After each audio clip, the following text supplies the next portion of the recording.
एक बात बहुत अच्छी लगी। एक सज्जन ने इस बात को कहा और उसने जो लोग महाकुंभ का विरोध कर रहे थे उनके बारे में उसने बहुत सटीक टिप्पणी की। उन्होंने कहा कि पिछले 1.5 महीने में आप वामपंथियों समाजवादियों की बाल खगाल लीजिए, महाकुंभ को लेकर के विश्व भ्रमण के अलावा कुछ नहीं दिखेगा।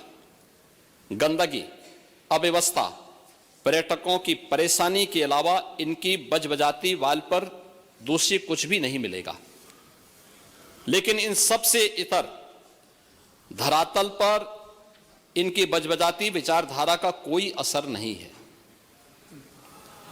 हज के दौरान अव्यवस्था से होने वाली सैकड़ों मौतों पर चुप्पी साध जाने वाले भारत के वामपंथी सेकुलर स्कॉलर महाकुंभ की भव्यता पर उल्टी करते नजर आए हैं। हर बार इनकी कोशिश महाकुंभ को बदनाम करने और फेल करने की रही, लेकिन ऐसे तमाम लोगों की मंशा को दरकिनार करते हुए करोड़ों लोगों ने आस्था की डुबकी लगा करके इनके जले पर नमक छिड़कने का ही काम किया है। उन्होंने आगे लिखा है कि महाकुंभ के दौरान दुखद हादसा हुआ, इसके बाद भी आस्था और विश्वास तमाम परेशानियों पर भारी पड़ी। तीर्थयात्री समस्त परेशानियों और मुश्किलों का पहाड़ चढ़कर भी प्रयागराज महाकुंभ पहुंचे, वहां से स्नान कर खुशी खुशी वापस लौटे।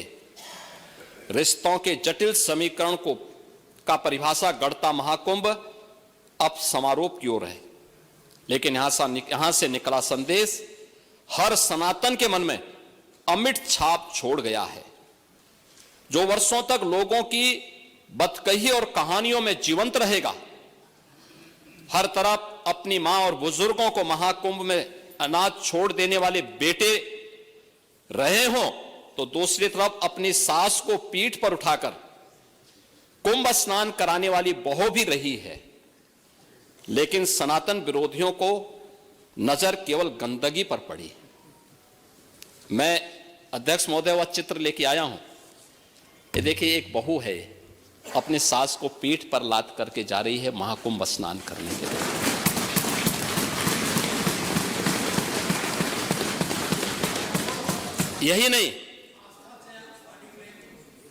यही नहीं, आगे एक और बात कहते हैं। किसी ने सच कहा कि महाकुंभ में जिसने जो तलाशा उसको वह मिला। गिद्धों को केवल लाश मिली, सुअरों को गंदगी मिली, संवेदनशील लोगों को रिश्तों की खूबसूरत तस्वीर मिली, आस्थावानों को पुण्य मिला, सज्जनों को सज्जनता मिली, गरीबों को रोजगार मिला, अमीरों को धंधा मिला, श्रद्धालुओं को साफ सुथरी व्यवस्था मिली, पर्यटकों को अव्यवस्था मिली, सद्भावना वाले लोगों को जाति रहित व्यवस्था मिली, भक्तों को भगवान मिले। मतलब सबने अपने स्वभाव और चरित्र के अनुसार चीजों को देखा है। एक ही घाट पर सभी जाति वर्ग के तीर्थयात्री स्नानार्थी बिना किसी भेदभाव के नहाते रहे। सनातन की सुंदरता आखिर समाजवादी और वामपंथियों को कैसे नजर आएगी? लेकिन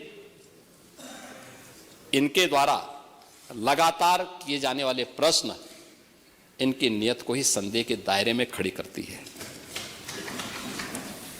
महोदय, ये टिप्पणी अचानक नहीं है।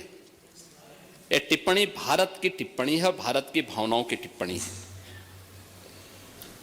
और जो स्वयं कुछ कर नहीं सकते थे, जिन लोगों ने अपने समय में इस पूरे आयोजन को अव्यवस्था और भ्रष्टाचार का शिकार बनाया था, आज वे महाकुंभ पर इस प्रकार की टिप्पणी करके भारत की भावनाओं के साथ ही खिलवाड़ करने का काम कर रहे हैं।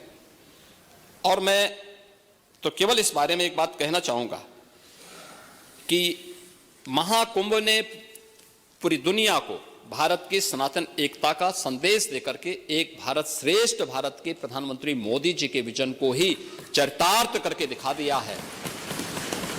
कि विश्वास है तो पूरा भारत अपना सहयोग देने के लिए उतनी ही तत्परता के साथ खड़ा है जो महाकुंभ में दर्शन होता हुआ दिखाई दे रहा है।